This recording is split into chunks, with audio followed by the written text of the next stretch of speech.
Sentire Media.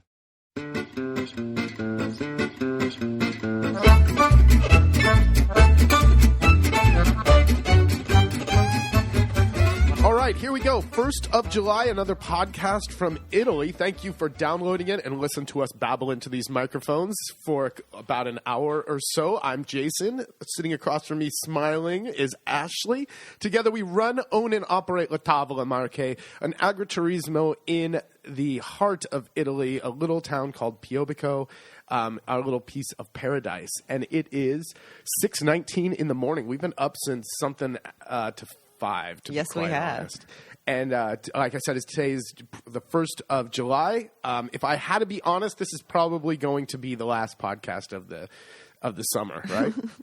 I doubt we're going to have. I like how I made it seem like we do a podcast every other day. Exactly. No, inconsistent as usual once we get busy. And yes, we had a little time today, and I don't know when the next time will be. Maybe not until August. No, so maybe we're hoping this will be a good one. Yeah, we got a lot going on and a lot happening here in our little part of the world, so let's jump right into it. If you've been checking out the news of what's going on in Europe, the news has been dominated by the heat wave that has come across France, Germany, Austria, Spain. We kind of, thankfully, were a little bit south of it. No one cares for me to go into how it happened or what. Tell us, Jay. No, don't. No Please one cares. Don't. Anyway, the little area of really hot air was more north of us, so we didn't. I mean, it was warm. We are experiencing now like August weather, so it's 32, 33, 34 every day, but not nearly like Modena being 40 something, feeling like 43. That's hot. No, that's hot. And as soon as the sun goes down in the evening, the cool air comes. There's no stone. There's nothing to hold the heat around. It's all green around us, so it cools off really nice. The problem is then when you wake up in the morning.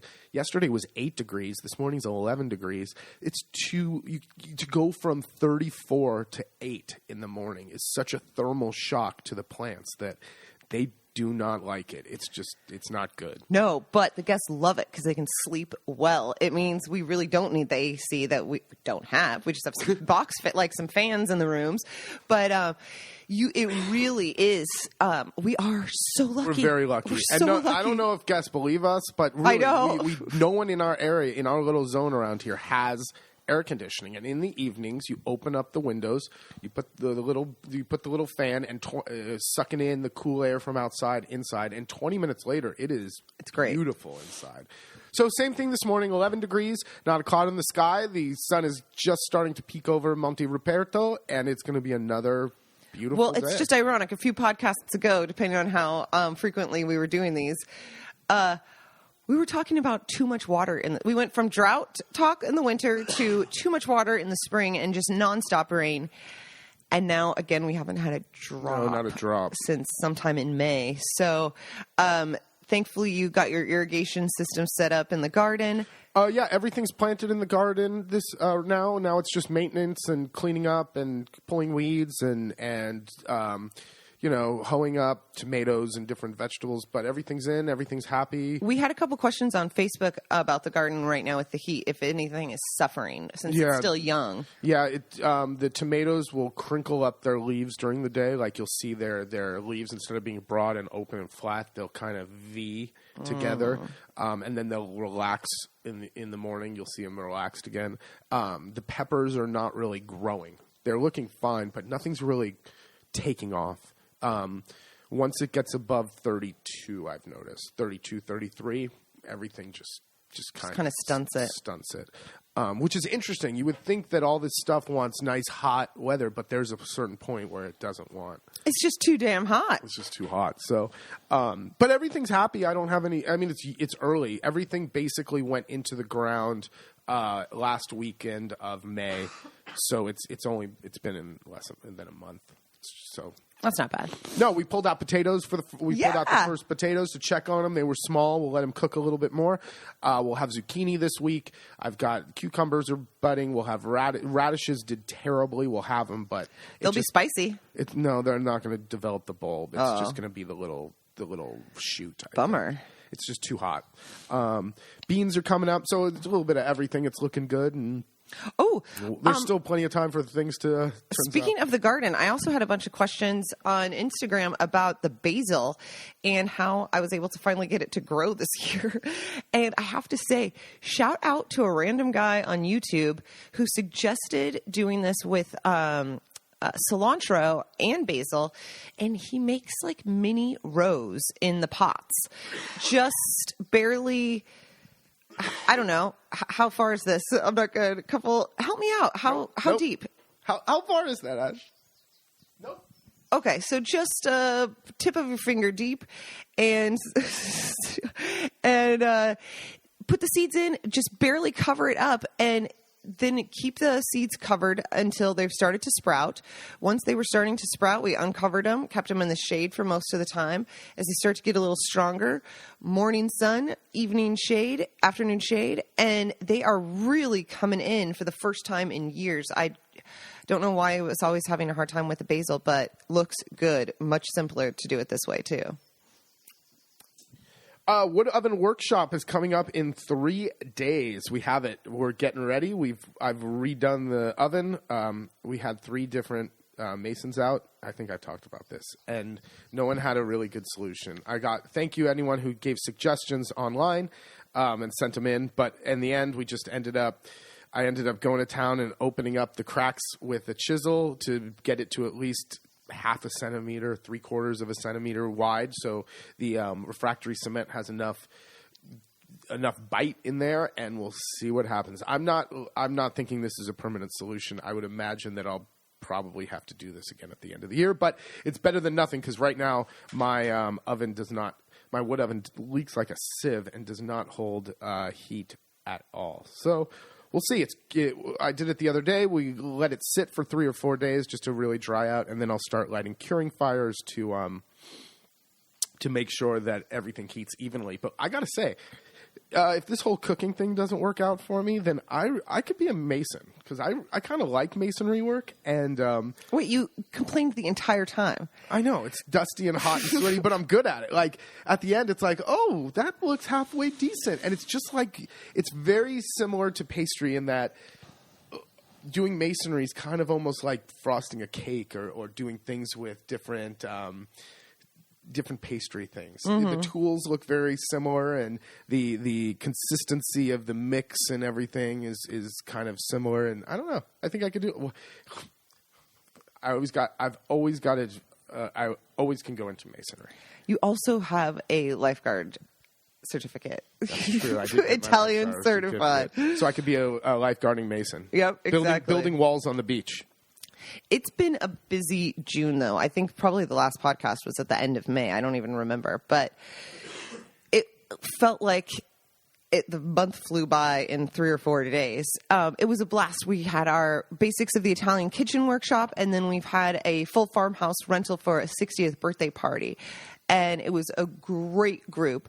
But probably the highlight was having the folk band from Apecchio come and surprise the guests. The hostess knew, but the guests had no idea. And sure enough, 11-piece band shows up right before dinner. It starts serenading the guests with music to come out the front door.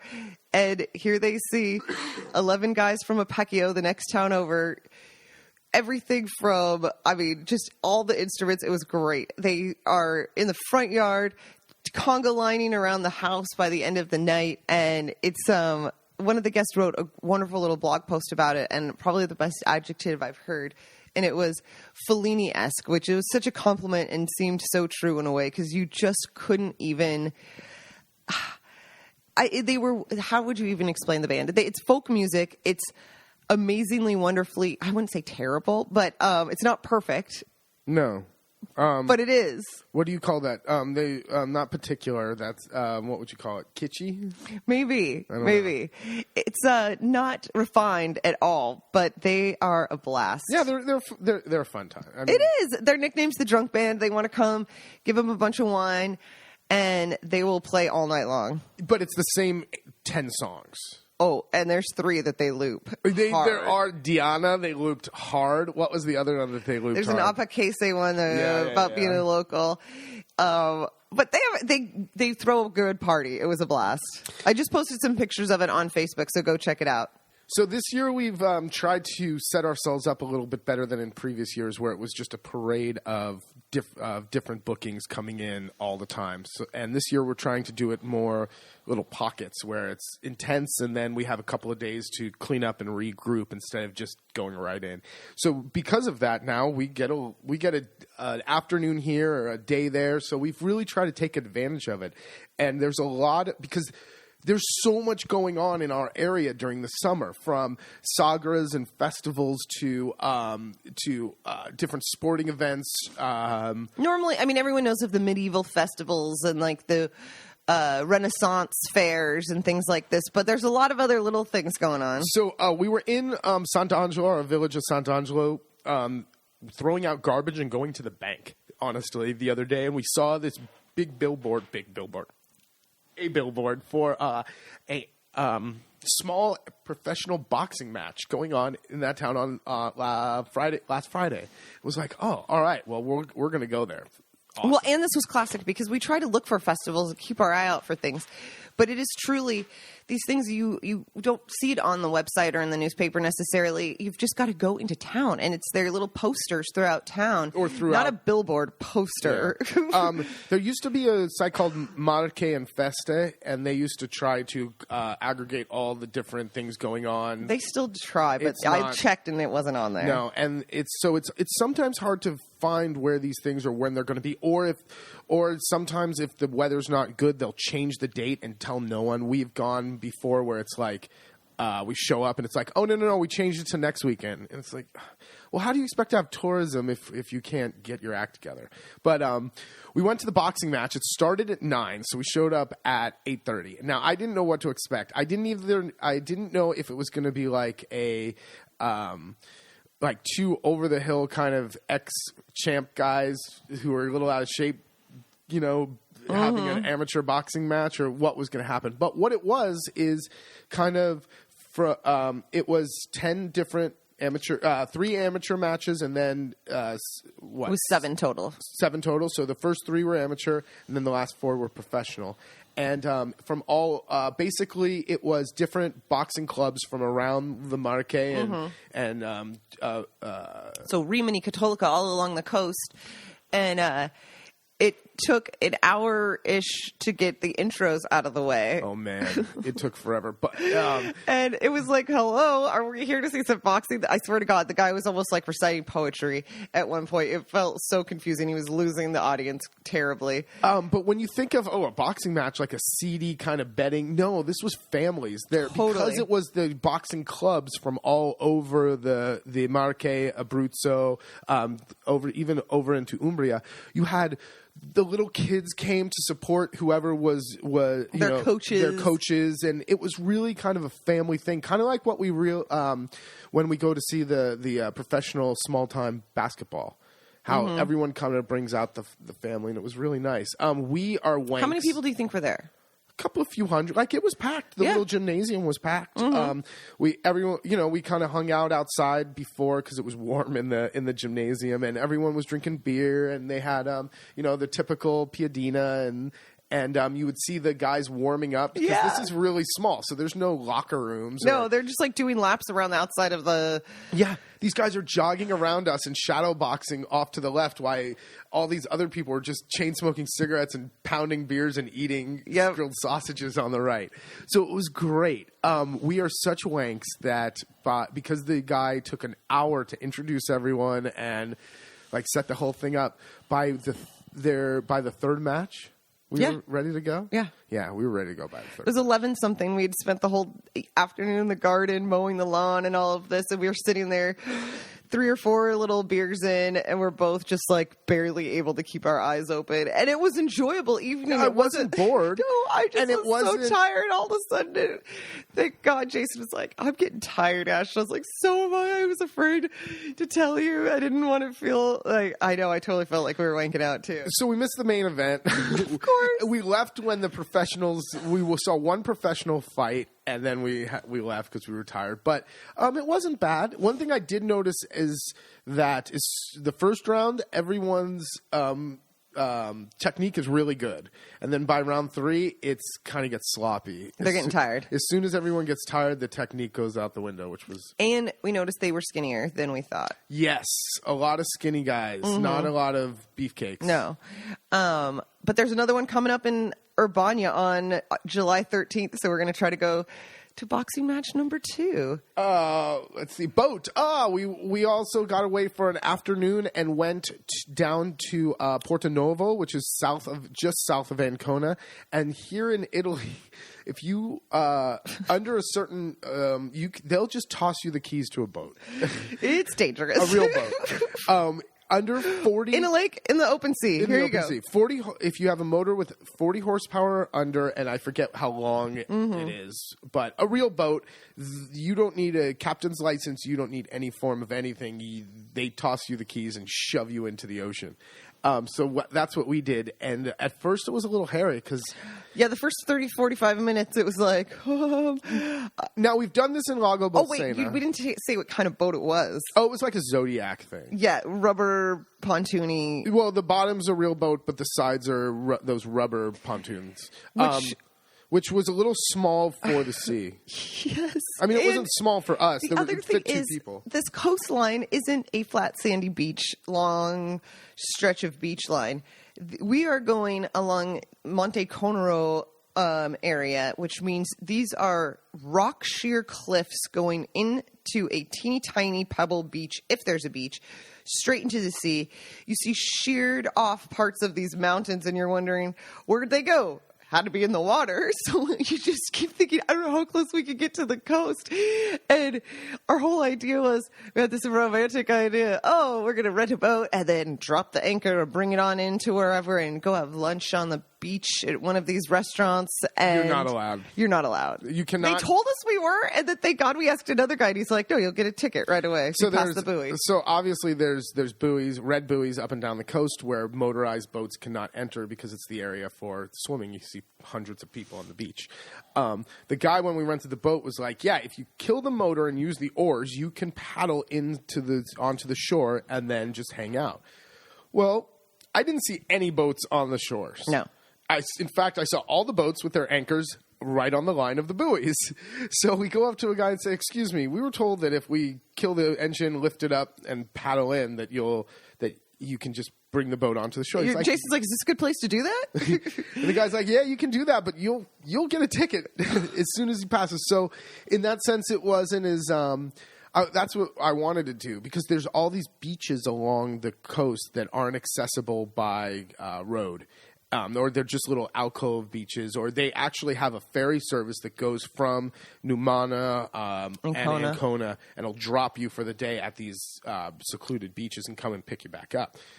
So we couldn't do that, which was a bummer. But it was nice being out on the water. The other thing that is very different from Lago Bolsena, or a beautiful calm lake, is the current.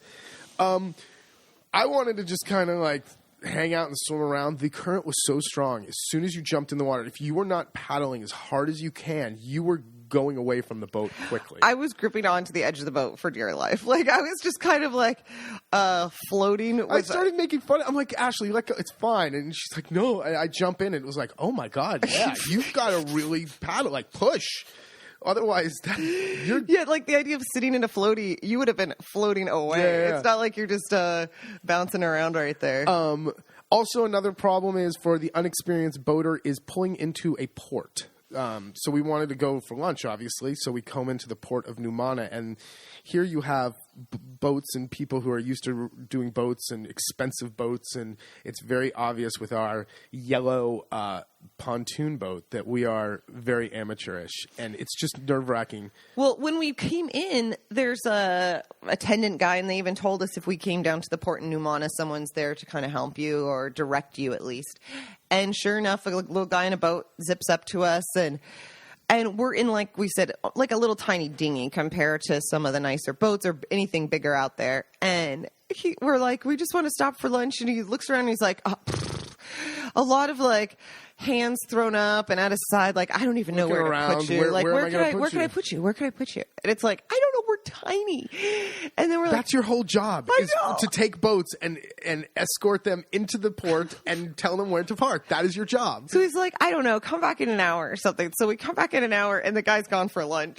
So then we're like, okay, I guess we're going to figure it out ourselves. And some guys are, Long story short, some boating people are very nice. They helped us out.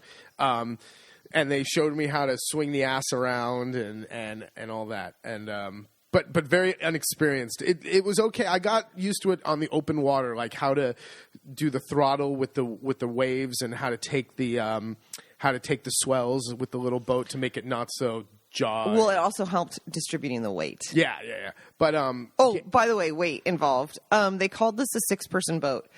It's a 2-person American boat with a cooler because we brought a cooler and it took up like half the boat. And when we were dragging this cooler down the beach road, I felt like it was like the scratched, what's that called? The scratching of the vinyl, because all eyes were like, who is making that ruckus? And they were like, hello, Italians, how do you not have a huge cooler you bring to the beach? No ice.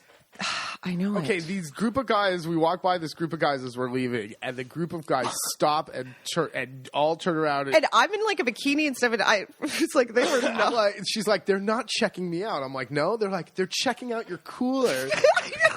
It's like, Jason, no, they stopped to check you out. And he's like, what? And I was like, the cooler. It was hysterical. It was seriously, we got we don't even have, I know they have those new Yeti coolers. Oh my God, those are cool. We don't, it's just a dinky little igloo cheapy cooler that Ashley's girlfriend that got us because she was her husband's in the military, so they'd go to the military like FBO or whatever it's called. Not FBO, that's flying. Anyway, and she bought us this as a gift. No ice in Italy, meaning I can't go to it's not like it doesn't exist. It's just that if you go to the grocery store or anywhere, you're not going to find a bag of ice. So what they do have are these cool packs, like these blue plastic things with this hard plastic, and you throw those in the freezer, and then you throw those in. Don't really work the same. There's something about pouring ice on beer and diving your hand into the cooler and grabbing up. I don't know. There's something about it. Anyway. Is it a Coke? Is it a beer? Is it a root beer? I don't know. We're going to find out when I pull my hand out. So us bringing this cooler to the beach was a thing. Totally. All it was filled with was water, wine, and melon. Fruit. Yeah, which was so Italian, too. We just thought, I don't understand. Okay, here's another one. Italians love fruit at the beach. They will bust out, because you watch, they bust out these giant containers with watermelon, kilos of melon and watermelon and melon and stone fruit and all this, and they love all cut up, ready to go. Beach. They go crazy for it. They're not wrong. The fruit here is excellent, and we followed suit. They definitely know what they're talking about. But it was a blast. Check it out if you're on the Adriatic. If you are good with boats or not, if you're confident driving a boat, it's not it's much more affordable than you would think for getting a boat for the entire day. Yeah, throw it out there. What was the price? I think it was 140 euros. I think so too. Plus the gas, and gas was like 12. Exactly. So I don't know if I know that sounds like a lot for a day, but if you have a family of 4 and you go to the beach, let's say, it's 15 euros a head. Mm-hmm. So yeah. It's not free, is what I'm saying. But it was worth it. It was fun. We do it again now that I know how to do what's going on. I do how to navigate a little more. We thought maybe they'd give you a tiny tutorial. Nothing. Listen, this is wait. We skipped part of the best part. We get to the quote unquote air quote port that the boat launch area was from.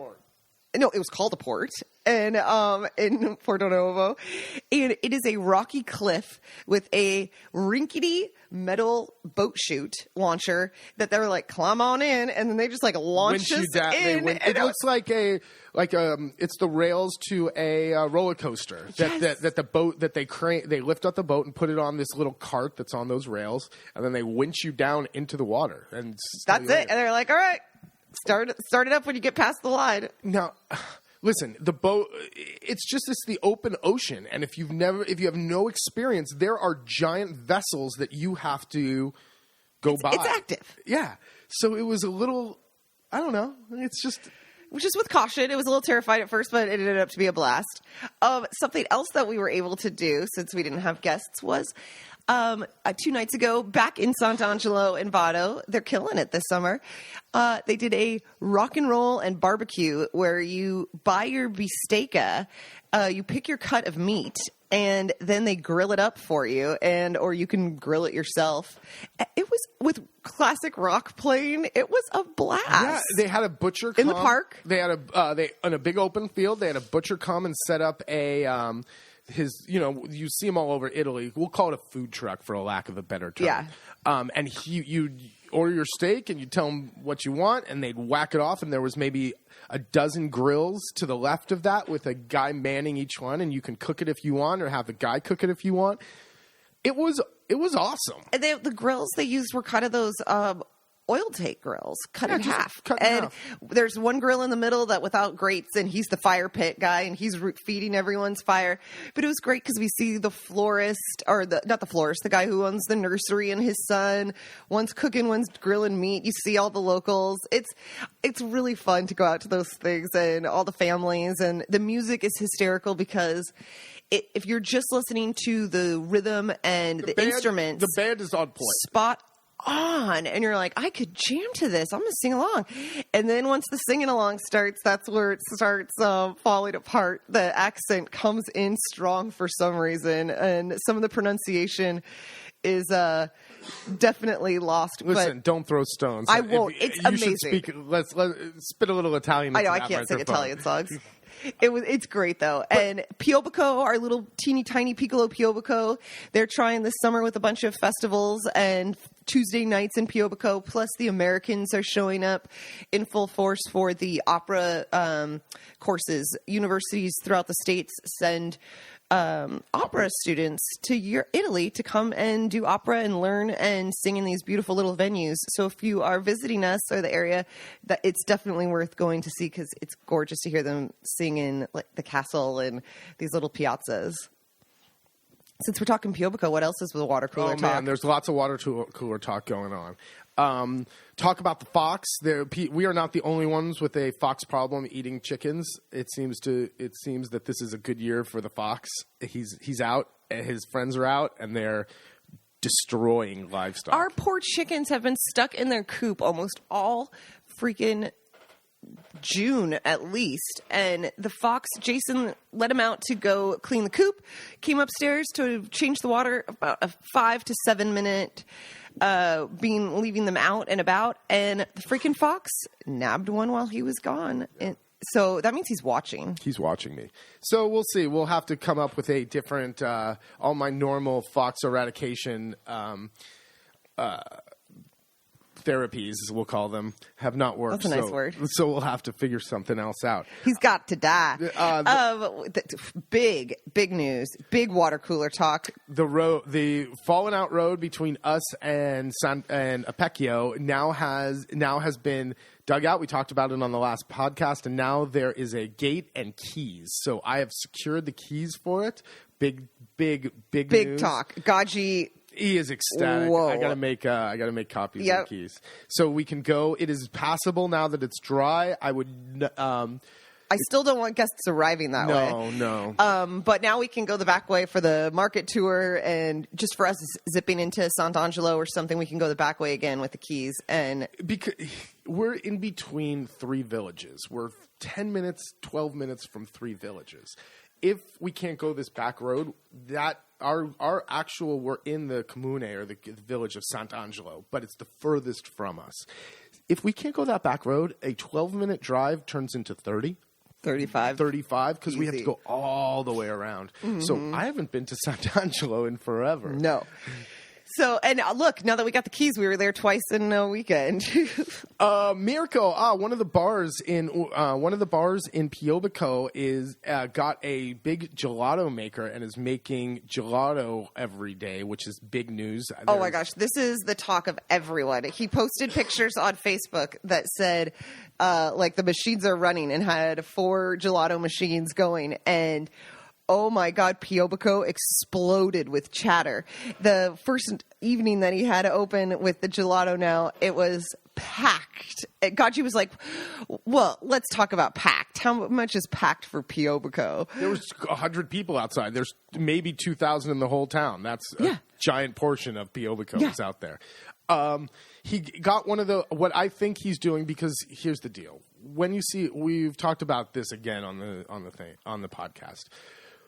Every sign you see will say artisanal gelato. And every single one. None of it is.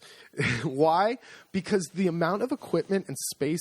We are good friends with Antonio and Paola from Maki, who make gelato from.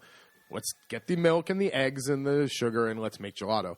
And the amount of equipment and space and investment they have made to make real artisanal gelato is insane. Mirko, I think, bought this machine. Plus, you can buy like a pre-made mix that you would add to the machine and then put in flavor. So he has 4 flavors every single day. To produce 4 different flavors every day that's all you're doing. Is making gelato, not running a bar and doing all the other stuff. So what I think it is a pre-made mix that you just dump in the machine in the morning, hit the switch, 45 minutes later, gelato, which is cool. It's fun. It should just be called Fresh Mix Daily. Now, there's also the ones where you buy the... it's already done. It's all done. And like those are the ones where it's just coming up and over the top and ridiculous, too. So, I don't want to knock it. I'm not knocking it, but it's still not the real deal. What it is now the best thing Piobico has, though, for gelato. Because people see it being made. It doesn't matter if it doesn't matter that it showed up at UHT in a shelf-stable bottle and you just dump it in. No, it doesn't matter. And when it's hot like this, it really doesn't matter. So good for Mirko. He's also trying this little bar, Cantucci is? Il Cantuccio. Il Cantuccio, that's right. He's just trying different things. I like it. He's doing music throughout the summer. It's great. After I talk a bunch of shit about it. I know. Go check out Mirko's gelato. A very hysterical small town, this fits under the water cooler talk, is now with the influx of purchase orders from Amazon, etc., online ordering that we do, our postal system is a disaster for us. As Jason mentioned, we're part of the Comune of Sant'Angelo and Vado. Our technical address is Sant'Angelo and Vado. However, we are much closer to Piobico. With that road falling out, especially, the post from Sant'Angelo maybe arrives twice a month. 3 times a month, honestly. So we send most packages through Piobico. It's a mess. Amazon it's gotten better. And it's not their fault. No. It's our fault, our address. Also, it's the infrastructure of the courier system because Amazon has not worked it out yet where it all comes through one courier or one mode. So some stuff comes by, like, when I say courier, I mean like a UPS, FedEx, DHL kind of thing. And then some stuff comes via the post. So there's like half a dozen private couriers, if you will, private delivery systems, and then there's the postal system. So you never know really which way it's going to come. Because for the couriers, we've worked it out with them all to drop it off at one of the bars in Piobico, and we just come and pick it up. Their phone numbers are saved in our phone. Our phone numbers... I know all the couriers. Oh, yeah. However, if it comes from the postal systems and we put Piobico, that throws a wrench in the works because we're not in Piobico. We are in Sant'Angelo. Technically, these towns are small enough. They know that, too. And it's like, wait, no, they're technically in Sant'Angelo. So it's a mess. Because if we put Sant'Angelo, which is the Sant'Angelo postman does not want to bring these packages out here. So Sant'Angelo is not complaining at all. No. They are, in fact, if it says Sant'Angelo, they are rerouting it through the main post office in Fossombrone back to Piobico, even though it is written Sant'Angelo. It's a mess. So much so we've gotten a phone call from the postmaster 3 times, the regional postmaster, asking us to use Piobico as our address. We consistently do, and we include our phone number and anytime we can information to have the driver call us. However, if on our invoices we can't have Piobico Piobico because we are not in there. So if we have a fiscal receipt that we need to submit for our taxes, it must say Sant'Angelo. Otherwise, it's not us. It doesn't work. So I pop into the post office the other day because we get a phone call and we've got a package waiting for us in Piobico. And the guy who knows us well in there, young guy, he's hysterical. He just starts smiling and he says, I've got your Paco. And then he's like, and a personal letter for you too. And he said, it's been written in English. We both started laughing. And he said said that she talked to you guys, but she wanted to make sure you understood. So this time she wrote it in English. I said, we did understand. We're trying. So let me read this from the postmaster, highly official. Good morning. In consideration of the location of your residence, co-location, whatever, location of your residence, which is not easy to reach for us, it would be advisable to send your parcels to the Piobico post office, which would make our service easier. No shit. Awaiting reply, we thank you. Now, do you really think we have sat on our hands for 10 years? We want our packages. We want to go there. We have asked the postman. We have asked Piobico. We tried to set up a P.O. box in Piobico, but it doesn't exist. We have tried other things. Everyone passes the buck and says, go to this person or go to... Listen. So, once the guy at the Piobico office read this and saw it, he looked at me and I said, well, and he goes... She's the boss. This is the postmaster, like the head. We asked Piobico, can we send the packages here? And they're like, oh, we can't take them. We don't have a place to put them, blah, blah, blah, blah, blah. Okay. We talked to Sant'Angelo and said, can you change our address to Piobico? And now we can just have all our mail go to the closer post office. They suggested we use Urbana and get a P.O. box there. Like, add another town into the mix. It's a mess. So, just small town hilarities, living down a long country road has its charms. Oh, my goodness. We had a great slice of Italy. This is typical, very Italian experience. We needed a second. We have one refrigerator for our whole business. We do not. I shop every day, so for the most part, one normal fridge, and we're not talking an American fridge. We're talking about one door fridge is usually okay for us. We have a smaller... In Italy, it's considered a professional fridge. Yes, in Italy, this is considered a giant professional refrigerator. If an American looked at this, they'd be like, no, that mine at home is bigger. And in a professional kitchen, this would be like 1 of 5. Yes. So we're doing bigger groups this year, so we need a second beer, wine, fruit kind of fridge. It's just because otherwise mine just gets packed and it's too much. So we go, all right, let's just get a normal home fridge. So we go down to the coast to the two big box electronics store, and then also the kind of like a Target. Like a Target where they have food, clothes, home appliance. It's a giant store. And we'll do a little price shopping because I don't want to order it online. We need this today. So we go in and we price compare, and they're basically the same price for the same model. Now, I like to say that if you go online and check this out, I love to say when it comes to anything you plug in electronics, Italy has tomorrow's prices for yesterday's models, meaning it's always like the model before, but at the price that today's model is. It's crazy expensive. I don't know why. So this refrigerator is more money than you would think it would be for this crappy little fridge. So we go to the kind of Target big grocery / superstore, and we see the one, and we can't find a person, of course, in the electronics section. So we go to the thing, and she calls the person in the electronics section. And, of course, she's like, I've been standing here the whole time. It's like, yeah, you were in the corner talking to your friend. Of course we couldn't see you. So we're like, all right, we'll take this one. And she's like, okay, let me go to the back and blah, blah, blah, blah, blah. She's like, all right, we don't have it anymore. It's only this one. It's the floor model. And I'm like, all right, well, let's look it over and see if there's anything wrong. There's nothing wrong with it. But, of course, there's no discount. This isn't America.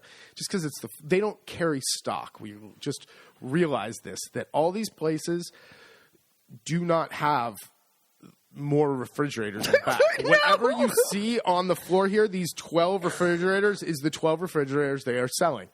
So she goes, we don't have another one. It's this one. It's like, okay, well, there's nothing wrong with it. Is there a discount? No. Okay, fine, whatever. Can you get the box? And get the box, and we'll put it back together, and whatever. She goes, oh, no, there is no box. You just carry out this refrigerator. She's like, we have some bubble wrap. Then she decided to tell us how we would have to procure and pick up the refrigerator. This is a big shopping center, so our car is very far away. We would have to go out, put a deposit down for a cart, this like bigger cart that I think they use it like in the warehouse. We have to give them a deposit for that. And ID. We have to then come and load this thing, bubble wrap it ourselves and load it up, go through the normal checkout, like with people buying like milk and stuff. And then refrigerator. and then we have to wheel this out. We cannot come up to the loading dock because the loading dock's closed. We get to wheel it out to the parking lot. It was like, all right, no. Without a box. It's like, all right, it's the floor model. It's the full price. I have to wrap it up myself, and I can't bring my car up. No, thank you. So we were just like, they just lost out on a freaking sale. So we go literally to like 2 stores down. To the electronics, like the big box electronics store. Same thing there. Here's our refrigerators. At least the guy was there. He was not enthused. Jason was like, all right, tell me about the difference between these 2 models right here. And he just reads off the like highlight sheet that's on both doors. And it was like, dude, that was the obvious part. We knew that. I could have done that. It's like, well, this one has 118 liters and this one's 116 liters. It's like, yeah, I can read that. And it's like, all right, I understand. That's the way it goes. Totally. Same thing though. All right, we'll take this one. All right, let me go see if I have it. Nope, don't have another one. Okay, we'll check over the floor model. Do it again. Okay, box it up and we'll take it. And you go, we don't have boxes. They don't keep the boxes for. How do you expect people to take these home? We literally wrapped it in the packing cellophane. Found. Jason was like, "Can you find boxes? styrofoam or something?" Electronics place. You're selling televisions and all this. Don't you have anything we could wrap around it? You don't have any boxes or styrofoam in the back? He's like, let me check. So he goes and finds a box that we lay down in the back of the van, and then we take styrofoam from other things and like wrap it up, and it's just like. Jesus. This is a store. This is a real store. This is a box store. This isn't a mom and pop shop. This is all you guys do. And then we're dragging this out, but it was just what should have been 1 hour. I'll take that one. The whole checkout process just took frickin' forever. $300, $300 for a crappy little refrigerator, and it took forever. Mm-hmm. So it's a very Italian. The whole experience was very Italian in the sense of the confusion, the lack of customer service, the indifference to me spending money in their store. Oh yeah, the whole thing. Even after almost 12 years, it still strikes me as odd. Something else incredibly Italian that happened this week that it cracks me up is Jason was issued a very serious prescription by the physical therapist. Man, I woke up one day last week and my hands were like stuck in a claw position, both of them. Think of making like the claw. And I could straighten them, but it was very tight. And then if I relaxed, the hand went immediately back into the claw position. And then after about 10 minutes of waking up and like opening and closing and working my hand, it kind of went back to normal. And it freaked me out. Yeah, that's not good. No, it really freaked me out because it wasn't like, oh, my hands are sore or my forearms are sore. It was like, this is how my hand is staying. So I went to the physiotherapist, and he's like, well, what's going on? I'm like, well, we had a bunch of people. I've made tons of bread, tons of pasta, tons of just whipping up egg whites and all that stuff. He's like, well, that's what it is. And he showed me a bunch of exercises to do and kind of massages and how to stretch out. So that's all good, and it's much better now. But one thing he did tell me is I had to get a mixer. Because I do all this stuff by hand. I mix the bread by hand. I do the pasta by hand. And we're talking pizza dough for 20-something. Like, it's kilos and kilos of this stuff. So if you do it once a week, it's not that big of a deal. But we had this back-to-back huge group. So I'm mixing, 6 kilos of pizza dough twice a week. And then pasta, like 3 kilos of pasta in between that. And my hands just... And the garden, pulling weeds and all that. So I got a prescription for...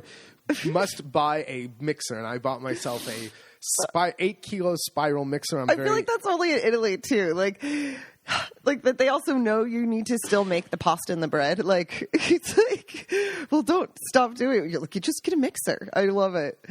So I got an 8 kilo spiral mixer, but the one with the speed control was on back order, and I wanted it now. So I got the one without the speed control, but I think I can wire a speed control. Oh my God. This is why you were talking about making your adjustments already. Yeah. Now, is that crazy to buy a brand new machine and just open it up and go to town on it?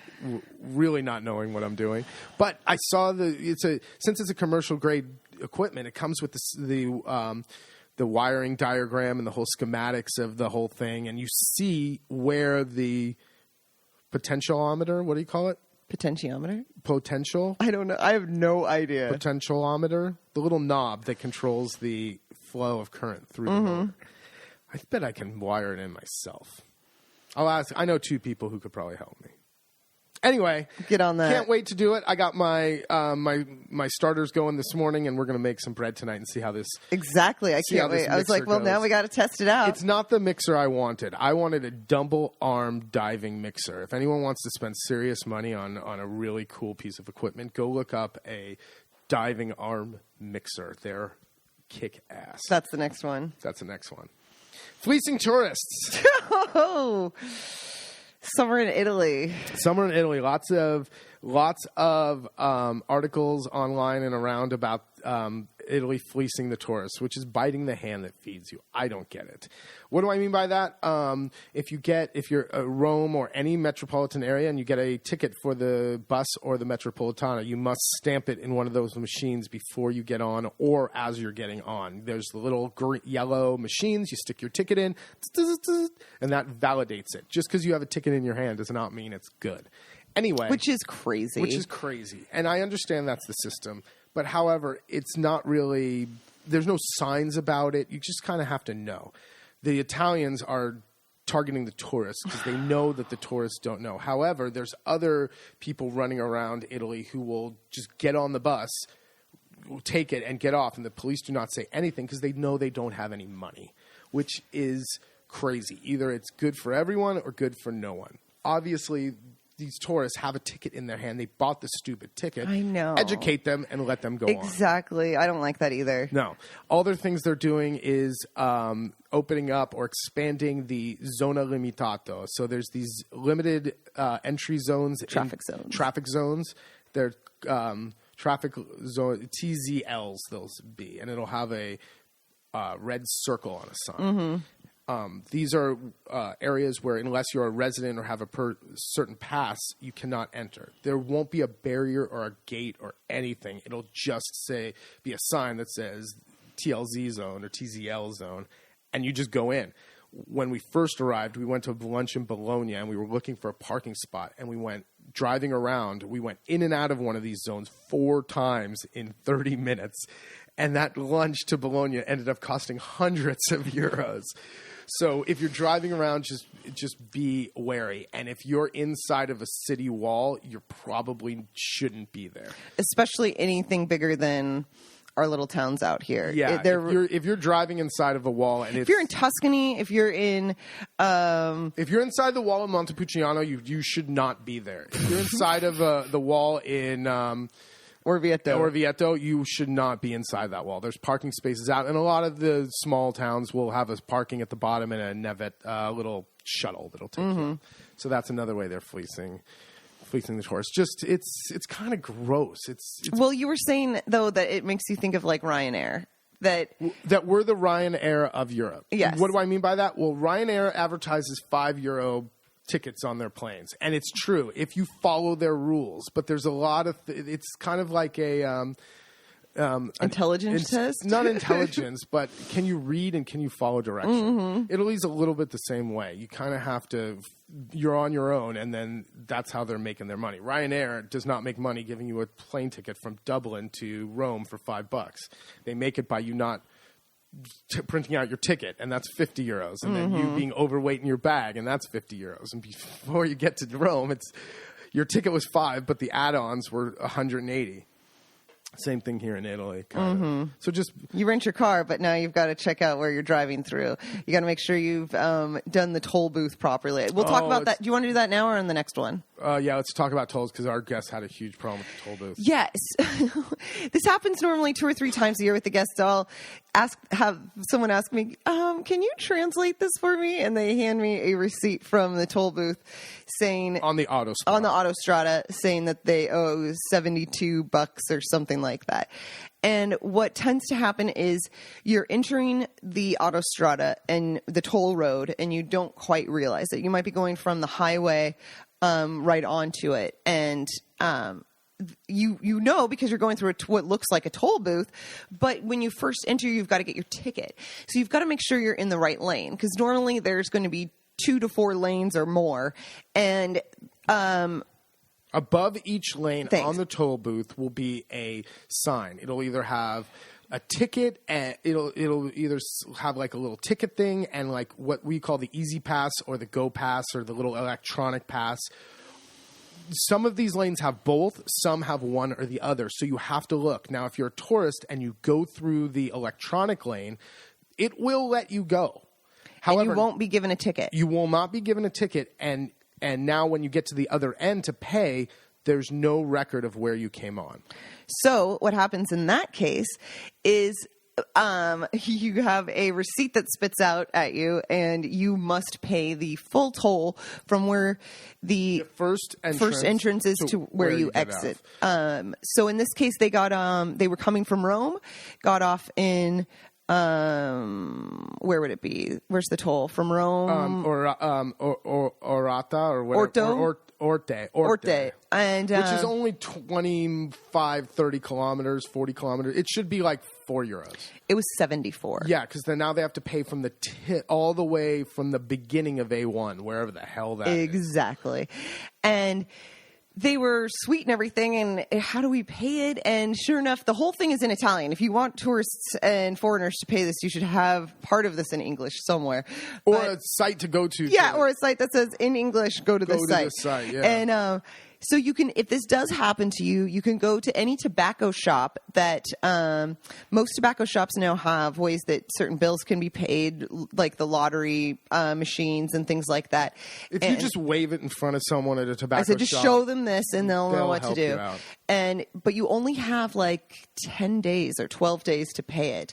You can also go on to the autostrada.it site. But what a mess that was. What a mess. But it's just something to pay attention to when you are coming into that toll booth, because it can be slightly confusing with all those signs. And coming in and going out. Mm-hmm. And going out, it's the same thing. Some are for credit card. Some lanes to pay are for credit cards only. Some show like a hand with money, and that's a person there. Some are automatic where there's no attendant. Others are for the electronic lane. So you just, when you're coming into the toll, like coming out of it into the toll plaza, and just look above the signs. Take your time. Go slow. Everyone's slowing down. No one's on your ass. And if all else fails, you will see people pulled over before and after the toll booths, just chilling. That's what I was going to say too. Just get your shit together, collect yourself, and then figure out which lane to go to. Because if you try to go to the credit card lane and you have a foreign credit card, sometimes they don't work. Or if it's a debit card. Debit cards do not work in the card lane. And then do not be that guy who has to try to back out. Don't back out. Don't back out. If you throw those reverse lights on. Listen, do not back out. Just stay there. If you wait long enough, an attendant will come on and say something to you, and you'll just say, I don't know, and then they'll just spit out. She'll go, tourist. Spit out, and then the machine will spit out the long ticket, and you'll then pay it the fee at the thing. So just keep your eyes open. Yeah. We mentioned this because we had 2 or 3 in the last couple of weeks about this. Exactly. So, hope we didn't bore you with the toll procedure. Toll booth Willie talk. I think that's it for today. We covered a lot. Yeah, 53 minutes. Holy crap. It is late now. Oh my gosh, now we got to go. All right, we got to wrap this up. Yep. You guys know where to find us. We're sold out this season anyway. It doesn't matter. If anyone wants to be looking at 2020, shoot me an email. Check out the website, www.latavolamarque.com. Are there any holes for anything? There's a couple of in holes. the autumn, we have a couple spaces for the gourmet getaway for There our you go. 3-night Thursday to Sunday packages. Check it out. Otherwise, find us exactly latavolamarque.com. Shoot us an email with any of your questions for the podcast. Follow us on Instagram, Twitter, Facebook, all of it. Latavolamarque, LATAVOLAMARCHE. Until next time. All right. Have a great summer. Talk to you later. Ciao, ciao.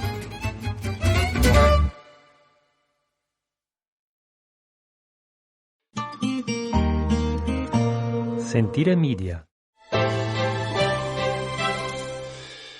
Hey, podcast producers and show hosts. Do you want to join a podcast network that celebrates all things Italian? At Sentire Media, we understand the allure of Italy and its unique culture.